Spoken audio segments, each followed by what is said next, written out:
நண்பர்களே, இன்னைக்கு நான் என்ன செய்ய போறோம்னா ஐயர் வீட்டு வத்தக்குழம்பு எப்படி செய்யறது வாங்க பார்க்கலாம். நம்ம தக்காளி எடுத்திருக்கேன், வெங்காயம், பச்சை மிளகாய், பூண்டு,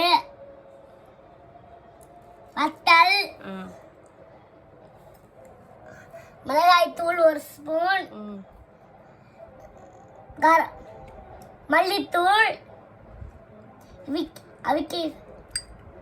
விதிக்கை வத்தல், நல்லெண்ணெய், சீரகம், கருவேப்பிலை, வெந்தயம், புளி. இப்போ நம்ம இதை எப்படி ஈஸியாக செய்யணும் வாங்க பார்க்கலாம். நான் அளவு புளி காமிச்சேன் இல்லையா, இந்த புளி எடுத்துட்டா நான் உங்களுக்கு தனியாக தண்ணி கரைச்சேன். 1 ஸ்பூன் உப்பு போட்டு இப்போ அந்த புளி தண்ணியை நல்லா கரைச்சி எடுத்து வச்சுருக்கேன். ஒரு 3 பச்சை மிளகாயை உள்ளே உடச்சி நான் சேர்த்துருக்கேன். கீரி சேர்க்கலைங்க, காரம் உங்களுக்கு அளவுக்கு அதிகமாக இறங்கிரும் வெயில் டைமுக்கு. அதனால் நான் உடச்சி சேர்த்துருக்கேன். இப்போ உடச்சி சேர்த்திங்கன்னா காரம் உங்களுக்கு மைல்டாக தான் இறங்கும். 2 தக்காளி பழுத்த தக்காளியாக எடுத்து வச்சுருக்கேன், அதை தான் இப்போ உள்ளே சேர்த்துருக்கேன். தக்காளியையும் பச்சை மிளகாயையும் நல்லா அந்த புளி தண்ணியோடு நல்லா கரைச்சி விடுங்க. எந்த அளவுக்கு கரைக்க முடியுமோ அந்த அளவுக்கு கரைச்சி விடுங்க. அப்போ தான் உங்களுக்கு வத்தக்குழம்பு ரொம்ப ருசியாக இருக்கும்.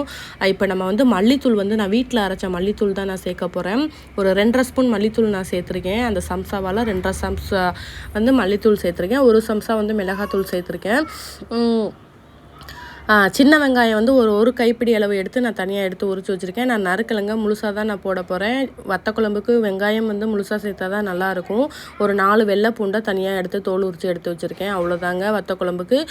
நம்ம பாருங்கள், இந்த கன்சிஸ்டன்சியில் தான் உங்களுக்கு இருக்கணும். ரொம்ப திக்காக கரைச்சிங்க அப்படின்னா கொதிக்கையில் உங்களுக்கு ரொம்ப கெட்டியாயிரும். ரொம்ப தண்ணியாக இருந்துச்சுன்னா குழம்பு கொதிக்க உங்களுக்கு பழைய குழம்பு மாதிரி இருக்கும். ரொம்ப குழம்பு கொதிச்சிச்சுன்னா அதுக்காக தான் நான் சொல்ல வர்றேன்.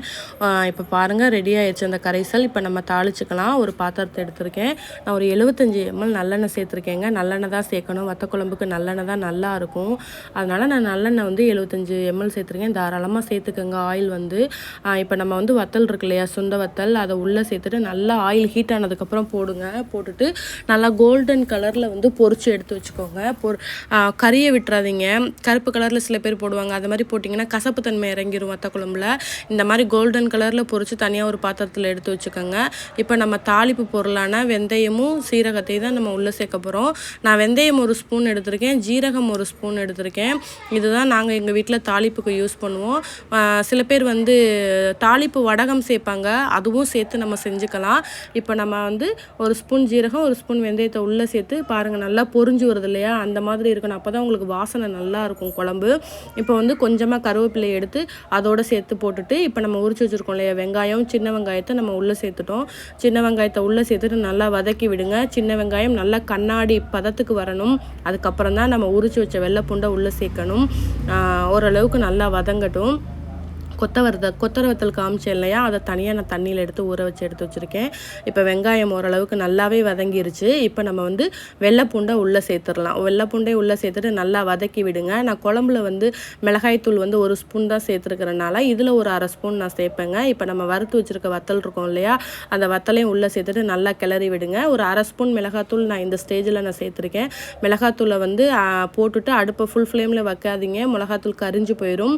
லோ ஃப்ளேமில் வச்சுட்டு மிளகாத்தூளை சேருங்க. நல்லா அது ஒரு வாசனை வரும். மிளகாத்தூள் சேர்த்ததுக்கப்புறம் அந்த வாசனை வந்ததுக்கப்புறம் நம்ம கரைச்சி வச்சுருக்கோம் இல்லையா குழம்பு, அதை அப்படியே உள்ளே சேர்த்துட்டு கொதிக்க வைக்க வேண்டியதாங்க. இப்போ தட்டை போட்டு மூடிடலாம். நல்லா மசாலா கொதி அடங்கினதுக்கப்புறம் தான் நீங்கள் தட்டை திறக்கணும். இப்போ நம்ம அலசி வச்சுருக்கோம் இல்லையா கொத்தவரங்காய், அதை உள்ளே சேர்த்துட்டு ஒரு கொதிக்க வைங்க. இப்போ குழம்பு நம்மளுக்கு ரெடி ஆயிடுச்சு. கொஞ்சம் அடுப்பை சிம்மில் வச்சுருங்க. சிம்மில் வச்சிங்கன்னா எண்ணெய் பிரிஞ்சு வந்துடும். எண்ணெய் பிரிஞ்சு வந்துச்சுன்னா நமக்கு வத்த குழம்பு ரெடி ஆயிடுச்சு. பாருங்கள், இந்த ஸ்டேஜில் நான் ஒரு நாட்டு சர்க்கரை ஒரு ஸ்பூன் சேர்த்துருக்கேன். ரொம்ப இல்லை, 1 ஸ்பூன் தான் சேர்த்துருக்கேன். இந்த டைமில் வெல்லம் சேர்ப்பாங்க. வெல்லத்தை விட நாட்டு சர்க்கரை ரொம்ப டேஸ்ட்டாக இருக்குது. செஞ்சு பாருங்கள். இப்போ நாட்டு சர்க்கரை சேர்த்து கரெக்டாக ஒரு 2 நிமிஷத்தில் நீங்கள் அடுப்பை ஆஃப் பண்ணிடுங்க. இப்போ நமக்கு சுவையான ஐயர் வீட்டு வத்த குழம்பு ரெடி ஆயிடுச்சு. இப்போ என் பையன்கிட்ட கொடுத்து நம்ம டேஸ்ட் பண்ணி எப்படி இருக்குன்னு கேட்கலாம். இன்றைக்கி எங்கள் வீட்டில் மத்தியானம் லஞ்ச் வத்த குழம்பு முட்டை பொரியல் தாங்க. ரொம்ப சூப்பராக இருந்துச்சு. நான் எக்ஸ்பெக்ட் பண்ணவே இல்லை. ரொம்ப டேஸ்ட்டு ரொம்ப செம்மையாக இருந்துச்சு. நீங்களும் ட்ரை பண்ணி பாருங்கள். என் சேனலை சப்போர்ட் பண்ணுங்கள், லைக் பண்ணுங்கள். பாய்.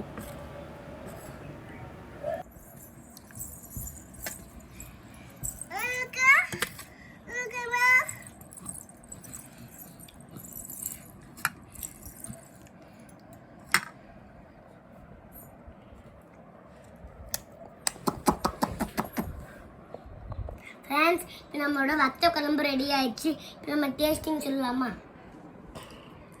இந்த முட்டையை எடுத்து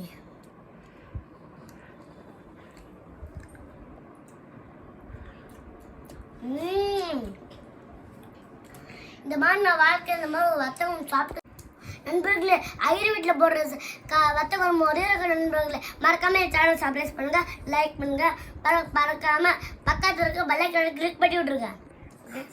சூப்பராக இருக்குது.